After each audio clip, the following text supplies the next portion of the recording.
अस्सलाम वालेकुम नाज़रीन, आप देख रहे हैं न्यूज़ नाइट तलत हुसैन के साथ डॉन न्यूज़ पर। आज का प्रोग्राम लाइव नहीं है, रिकॉर्डेड है और इसकी वजह मैं आपको बताऊं कि हमारे पास जो मेहमान है स्पेशल, इनका तारुफ मैं भी करवा देता हूं आपसे। उनकी कमिटमेंट्स थी और हम चाहते थे कि आज उनसे हम बात करें। तारुफ करवाने से पहले नाज़रीन मौजू को मैं मुतारफ करवा दूं। विकीलीक्स ने दुनिया को हिला के रख दिया है। तकरीबन 2.5 लाख के करीब अभी ऐसी डिप्लोमेटिक केबल्स हैं जो अमेरिका बहादुर की एम्बेसी और इनके सफारतकार मुख्तलिफ औकात में मुख्तलिफ मामलात के ऊपर मुख्तलिफ जगहों से अपने स्टेट डिपार्टमेंट को भेजते रहे और उस तमाम फ्लो का एक अक्स जो है विकीलीक्स ने जाहिर कर दिया है। फिलहाल उन्होंने तकरीबन 220 केबल सिर्फ डाले हैं, यानी जो सफारतकार असेसमेंट्स कर रहे हैं मुख्तलिफ जगहों पर बैठ के अमेरिका को भेज रहे हैं, वो उन्होंने दिखाया है कि सफारतकार करते क्या हैं। इसके अंदर बैनुल-अक़वामी तौर पर मुख्तलिफ लीडरान के बारे में अमेरिका की इंतज़ामिया डिप्लोमेट्स की असेसमेंट्स, उनके तंज़िया अंदाज, उनके ऊपर तोहमतें। पाकिस्तान से मुतल्लिक़ नाज़रीन 3 बड़े मामलात हैं जिनमें से एक हमने आज का चुना है। पहला तो ये बताया गया कि सऊदी किंग ने पाकिस्तान के सदर आसिफ अली ज़रदारी के बारे में कहा है कि ये पाकिस्तान की तरक्की में सबसे बड़ी रुकावट हैं और कहा कि अगर if the head is rotten then the rest of the body is likely to be affected by it. ये कोट किया गया केबल के अंदर। हम इस तनाज़े को एक तरफ रख देते हैं, ये सियासी मामला है, इसके ऊपर बात करेंगे, लेकिन इससे भी अहम मौजू हमारे पास है और वो ये है कि एक केबल के अंदर ये कहा गया कि अमेरिका की तरफ से कोशिश की जा रही है कि पाकिस्तान के हाईली इनरिच यूरेनियम को पाकिस्तान के एक एटमी रिएक्टर से मूव किया जाए।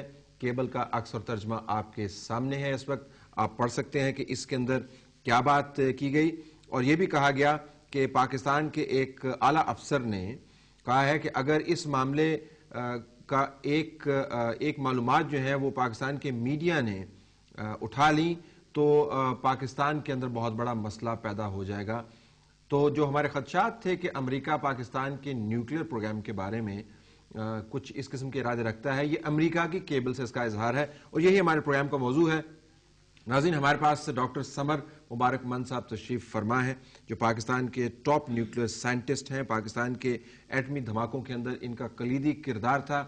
इसके अलावा पाकिस्तान के न्यूक्लियर प्रोग्राम के साइंटिफिक एंगल से करता धरता रहे हैं। डॉक्टर समर मुबारक मंद, आपका बहुत शुक्रिया, आपने आज हमें यहाँ पर ज्वाइन किया। हम इस मुतनाज़ा गुफ्तगू आपके साथ नहीं करेंगे, आपके मर्तबे के मुताबिक हम आपसे मालूमात लोगों तक पहुँचाने की कोशिश करेंगे, लेकिन मामला वही केबल का है। पहले तो ये फरमाइएगा कि हाईली इनरिच यूरेनियम और अमेरिका की तरफ से इसके अंदर इंटरेस्ट, ये क्या मामला है? बात यह है कि जो एनरिच्ड यूरेनियम है, ये जो न्यूक्लियर बॉम्ब्स होते हैं उनका कोर होता है। उनके दरमियान में एनरिच्ड यूरेनियम होता है, उसके इर्द गिर्द एक्सप्लोसिव होता है, उसके इर्द गिर्द ट्रिगर सिस्टम्स होते हैं। तो ये तो एक न्यूक्लियर बॉम्ब की तश्कील की मैं बात कर रहा हूँ। ऑफ कोर्स जब ये बॉम्ब एक मिसाइल में या किसी बॉम्ब एयर वेपन में लग जाए तो फिर ये एक डिलीवरेबल वेपन बन जाता है। तो यूरेनियम एनरिचमेंट जो है ये एक खासा पेचीदा मुश्किल अमल है और पाकिस्तान में, हालांकि हम एक थर्ड वर्ल्ड कंट्री थे, जब हमने ये अमल जो है इसमें हम कामयाबी हासिल की तो पूरी दुनिया दंग रह गई। जरा दंग क्यों रह गई? हाईली इनरिच यूरेनियम, आपने कहा एक कलीदी किरदार है। पाकिस्तान तीसरी दुनिया का एक मुल्क है, पाकिस्तान ने ये मार्का मारा, तो लोग आम जबान में जानना चाहिए क्या मार्का मारा, मतलब ये कितनी बड़ी अचीवमेंट है? ये इस तरह की बात है कि अगर हमारे मुल्क की जो मैन पावर है, अगर मुल्क के लोगों की जहानत है, अगर उसको आप दरगुजर कर दें और आप आम दुनिया की तरह सोचें, तो यहाँ पे जो हमारी पर कैपिटा इनकम है, जो हमारी तालीम का मेयार है कि कितने लोग तालीम याफ्ता हैं और किस हद तक हैं, या कितने बच्चे पैदा होने के बाद 1 साल के अंदर अंदर फौत हो जाते हैं, जब ये सारे जो थर्ड वर्ल्ड कंट्री के तीसरी दुनिया के मेयार हैं जिनको सामने रखें, तो इंसान कभी सोच नहीं सकता कि आप न्यूक्लियर वेपन्स बना सकते हैं। तो ये सिर्फ जो कमाल है ये इस बात का है कि हमारे लोगों के जहन बहुत ज़बरदस्त हैं, बहुत इंटेलिजेंट हमारी कौम है, हमारी इंटेलेक्चुअल जो लेवल है वो बहुत ऊंची है اور اسی لیے علامہ اقبال نے یہ کہا تھا کہ نہیں ہے نا امید اقبال اپنی کشت ویراں سے، ذرا نم ہو تو یہ مٹی بڑی زرخیز ہے ساکی. تو یہ مٹی جو کی مٹی زرخیزی ہے کا ایک عکس ہے. یہ مٹی جو ہے یہ آپ کا ذہن ہے.